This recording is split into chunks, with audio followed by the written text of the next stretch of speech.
Evolution. We think of it as a force of unimaginable patience, a sculptor working on a geological timescale, a process measured not in years, but in epochs. But what if that's not the whole story? What if, under the right pressure, in a place of brutal isolation, nature's clock could be forced to sprint? This is the story of a forgotten island at the bottom of the world, and of an animal engineered by humans for dependency that was abandoned to the wild. It's a story of survival against impossible odds. But more than that, it's the story of a creature that, in less than a single human lifetime, began to rewrite its own biology. This is the mystery of the Campbell Island sheep. Our story begins on Campbell Island, a lonely speck of land adrift in the furious Southern Ocean, some 600 kilometers south of New Zealand. Officially designated a sub-Antarctic island, it is a place of savage beauty and relentless hardship. Its history is written in the wind and waves that batter its shores, a history that began with a near disaster. In 1810, Captain Frederick Hasselberg, his vessel battered by a brutal storm, found refuge in a sheltered inlet he named Perseverance Harbor. The name was a premonition. Perseverance would become the defining principle of life here. Soon, the island's isolation was broken. It became a bloody outpost for the sealing and whaling trades, its beaches stripped of life to fuel a distant economy. When the seals were hunted to near extinction, the whalers followed, and for a time, the island became a crucial breeding ground for the recovering southern right whales. But humanity wasn't done with Campbell Island. In the late 19th century, a new venture began. The island was leased for sheep farming, and a small flock of merino and merino crossbreeds, sheep prized for their fine, endlessly growing wool, were introduced to this unforgiving landscape. The merino is a marvel of human design, a living wool factory. But this design comes with a fatal flaw. It is entirely dependent on humans. A merino sheep cannot shed its own fleece. Without regular shearing, the wool continues to grow, becoming a suffocating, immobilizing burden. It can cause blindness, lead to heat exhaustion, and become a waterlogged death trap in the rain, pulling the animal down to die from exposure. A merino sheep left to its own devices is, by all accounts, facing a death sentence. For a few decades, the Campbell Island operation thrived. The flock swelled into the thousands, and a seasonal workforce arrived to manage the farm. But the world was changing. The Great Depression hit, wool prices plummeted, and the leases changed hands, until finally, the venture was no longer profitable. In 1931, the last farmers packed their belongings, boarded a ship, and sailed away.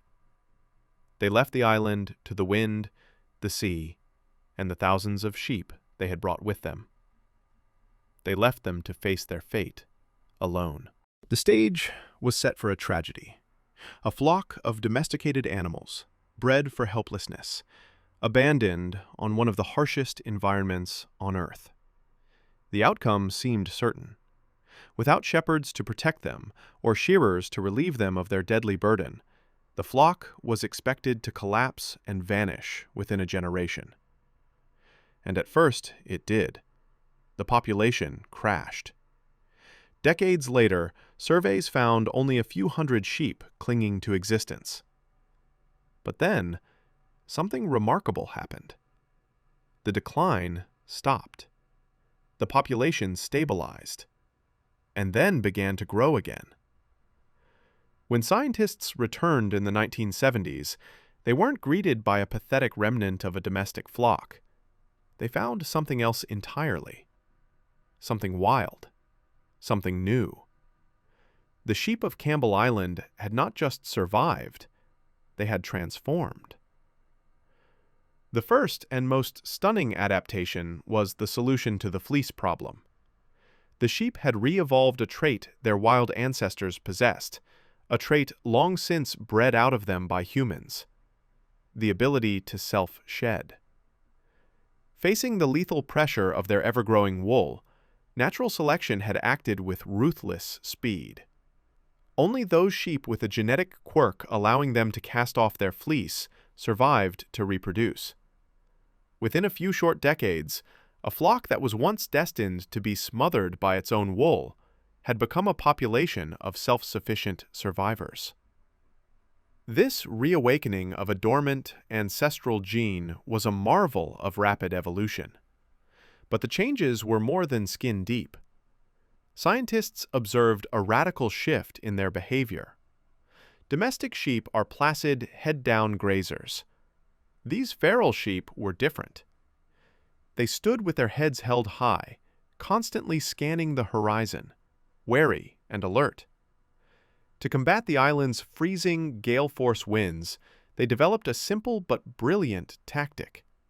They would turn their hindquarters to the wind, protecting their heads and vital organs, and simply wait out the storm. This was not the behavior of a farm animal. It was the instinct of a wild creature honed by hardship. Their entire life cycle had been recalibrated. Domestic breeds are often pushed to reproduce within their first year. The Campbell Island sheep, however, delayed their first breeding until after they were a year old, sometimes longer. This strategy ensured that ewes were stronger and more mature before facing the immense energy cost of raising a lamb in such a harsh climate, dramatically increasing the survival rates of both mother and offspring.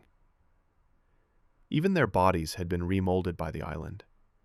Their jaws showed a distinct morphological shift. Instead of grazing on soft pasture, they had to forage on tough, woody tussock grasses and megaherbs, ripping vegetation from the ground. This required a more powerful and differently structured jaw. Their legs, too, were observed to be longer than their mainland cousins, a likely adaptation for navigating deep winter snows and keeping their bodies further from the freezing ground. In just 50 years, an animal created by humans had been completely reforged by nature.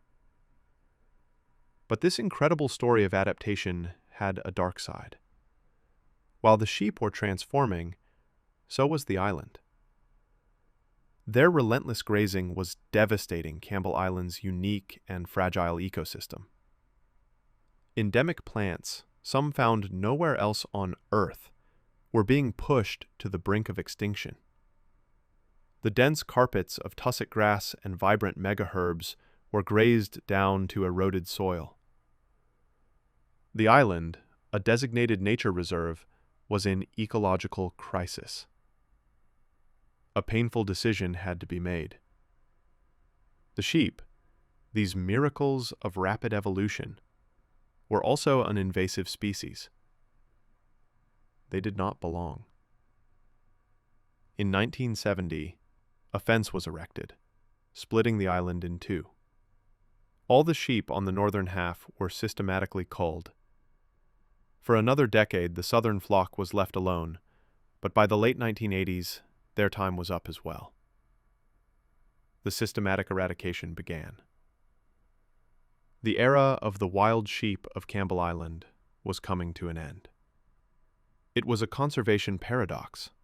To save the island's native life, this unique, newly adapted form of life had to be destroyed. But it wasn't a complete extinction. In 1975, recognizing the incredible scientific value of these animals, a small rescue mission was mounted. A handful of sheep were captured and transported to mainland New Zealand to establish a protected breeding program.